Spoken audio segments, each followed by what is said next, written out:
அன்பின் இரட்சகர் இயேசு கிறிஸ்துவின் நாமத்தில் வாழ்த்துக்கள். சங்கீதம் 105 அதிகாரம் 16 வசனத்திலிருந்து இங்கே யோசேப்பை குறித்து அவருடைய வாழ்விலே நடந்த காரியங்களை நாம் திரும்பி பார்க்கும்படியாக இந்த சங்கீதத்தின் ஆசிரியர் எழுதியிருக்கிறதை பார்க்க முடிகிறது. அவர் தேசத்திலே பஞ்சத்தை வருவித்து ஆகாரம் என்னும் ஆதரவுகோலை முற்றிலும் முறித்தார். அவர்களுக்கு முன்னாலே ஒரு புருஷனை அனுப்பினார். யோசேப்பு சிறையாக விற்கப்பட்டான். அவன் கால்களை விலங்கு போட்டு ஒடுக்கினார்கள். அவன் பிராணன் இடுப்பில் அடைபட்டிருந்தது. கர்த்தர் சொன்ன வார்த்தை நிறைவேறும் அளவும் அவருடைய வசனம் அவனை புடமிட்டது. ராஜா ஆள் அனுப்பி அவனை கட்டவிழ்க்க சொன்னான். ஜனங்களின் அதிபதி அவனை விடுதலை பண்ணினான். தன் பிரபுக்களை அவன் மனதின்படி கட்டவும் தன் மூப்பர்களை ஞானிகளாக்கவும் அவனை தன் வீட்டுக்கு ஆண்டவனும் தன் ஆஸ்திகளுக்கெல்லாம் அதிபதியும் ஆக்கினான் என்று சொல்லி இங்கே யோசேப்பை குறித்து இந்த சங்கீதத்தின் ஆசிரியர் எழுதியிருக்கிறதை பார்க்கிறோம். யோசேப்பின் வாழ்விலே நடந்ததுதான் என்ன? ஆண்டவர் அந்த யோசேப்பை எகிப்துக்கு அனுப்பினதனுடைய ஒரு நோக்கத்தை முதலில் எழுதுகிறார். அப்பம் என்னும் ஆதரவுகோலை முறித்து, ஆகாரம் என்னும் ஆதரவுகோலை முறித்து பஞ்சத்தை வருவிப்பதற்கு முன்னமே ஒரு புருஷனை, அதாவது யோசேப்பை ஆண்டவர் சிறையாக அனுப்பிவிட்டார் என்று சொல்லப்படுகிற ஒரு வசனத்தை நாம் பார்க்கிறோம். கர்த்தர் சொன்ன வார்த்தை நிறைவேறும் அளவும் அவருடைய வசனம் அவனை புடமிட்டது என்று எழுதப்பட்டிருக்கிறது. ஏனையா கர்த்தர் என்ன வார்த்தை சொல்லியிருந்தார்? அவருடைய வசனம் அவனை புடமிட்டது என்று சொன்னால், அவன் வாலிப பிராயத்திலே ஒரு அருமையான சொப்பனத்தை பார்க்கிறான்.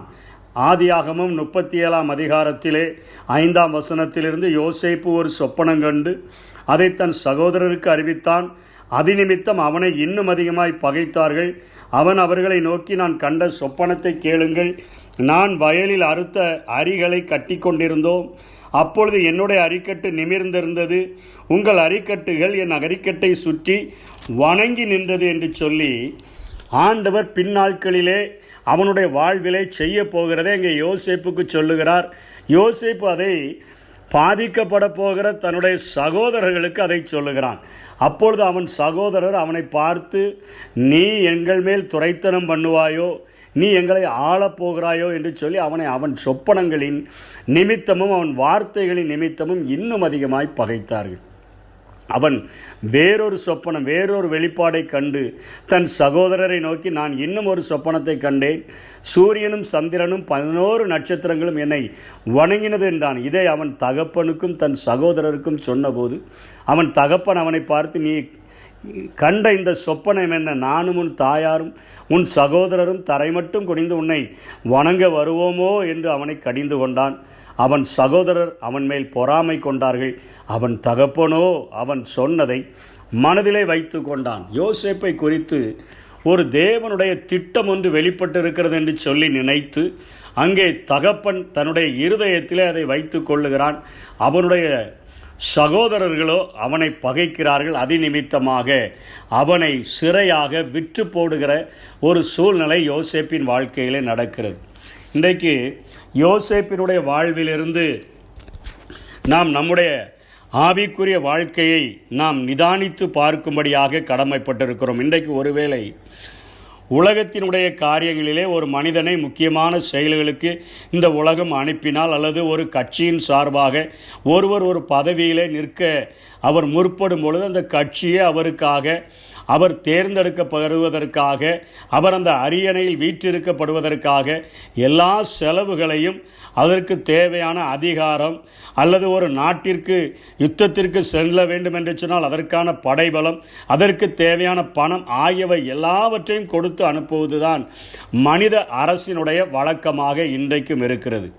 ஆனால் ஆண்டவர் ஒரு தெளிவான வெளிப்பாட்டை யோசேப்புக்கு இந்த பகுதியிலே கொடுத்து விட்டார். அவனுடைய வாழ்விலே அவனை என்ன செய்ய போகிறேன்?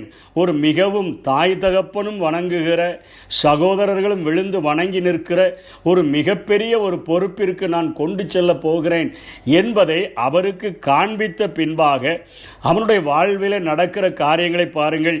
அடிமையாக விற்கப்படுகிறான், அந்நிய நாட்டிற்கு இழுத்து கொண்டு செல்லப்படுகிறான், ஒரு வீட்டில் அடிமையாக நடத்தப்படுகிறான், தவறாக ஒரு கொடுமையான குற்றம் அவன் மேலே சுமத்தப்படுகிறது. கைது செய்யப்பட்டு பல ஆண்டுகள் சிறைவாசத்தை அவன் அனுபவிக்கிறான்.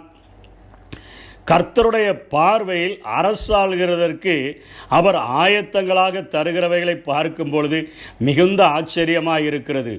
ஒரு அரசாட்சியை கொடுப்பதற்கு முன்பாக அடிமையாக விற்கப்படுதலும், அந்நிய நாட்டிற்கு இழுத்துச் செல்லப்படுதலும், ஒரு வீட்டில் அடிமையாக நடத்தப்படுதலும், தவறான கொடுமையான சட்டம் சுமத்தப்படுதலும், கைது செய்யப்பட்டு பல ஆண்டுகள் சிறையில் இருத்தலுமான காரியங்களைத்தான் இங்கே சங்கீதத்தினுடைய ஆசிரியர் நினைவு கூர்ந்து எழுதுகிறார். யோசேப்பை ஆயத்தப்படுத்தின பின்புதான் கர்த்தருடைய பார்வையில் அவர் அரசாளுகிறதற்கு அவர் தகுதியுடையவராக மாற்றப்படுகிறார். அதைத்தான் இந்த ஆசிரியர் மீண்டுமாய் எழுதுகிறார். தன் பிரபுக்களை அவன் மனதின்படி கட்டவும், தன் மூப்பர்களை ஞானிகளாக்கவும், அவனை தன் வீட்டுக்கு ஆண்டவனும் தன் ஆஸ்திகளுக்கெல்லாம் அதிபதியுமாக்கினான் என்று சொல்லி பார்வோனுக்கே தகப்பனாக மாறுகிற அளவிற்கு இப்படிப்பட்ட ஒரு கஷ்டமான வாழ்விலே வந்த ஒரு யோசேப்பை ஆண்டவர் உயர்த்தினார் என்று சொல்லி பார்க்கிறோம். கர்த்தர் சொன்ன வார்த்தை நிறைவேறும் அளவும் அவருடைய வசனம் அவனை புடமிட்டது என்று சொல்லி இங்கே இந்த ஆசிரியர் யோசேப்பின் வாழ்வை முடிக்கிறதை பார்க்கிறோம். இன்றைக்கு நம்முடைய வாழ்க்கையில் அநேக வாக்குத்தத்தங்கள் கொடுக்கப்படுகின்றன. யோசேப்பினுடைய நிலைமையை யோசித்து பார்த்தால் அவனுக்கு வெளிப்படுத்தப்பட்ட வெளிப்பாடுகளுக்கும் அவனுடைய வாழ்க்கையில் நடந்த காரியங்களுக்கும் எந்த ஒரு சம்பந்தமும் இல்லை. நடக்குமோ என்று கேள்வியை எழுப்புகிற அளவிற்கு அத்தனையாய் எதிர்மறையான ஒரு சூழ்நிலைத்தான் அவனுடைய வாழ்க்கையில் நடந்து கொண்டே இருக்கிறது. இன்றைக்கு நம்முடைய வாழ்க்கையிலும் அநேக வாக்குத்தத்தங்களை பெற்றிருக்கலாம். ஆண்டவருக்காக பெரிய காரியங்களை செய்யும்படியான அநேக வெளிப்பாடுகளை நாம் பெற்றிருக்கலாம்.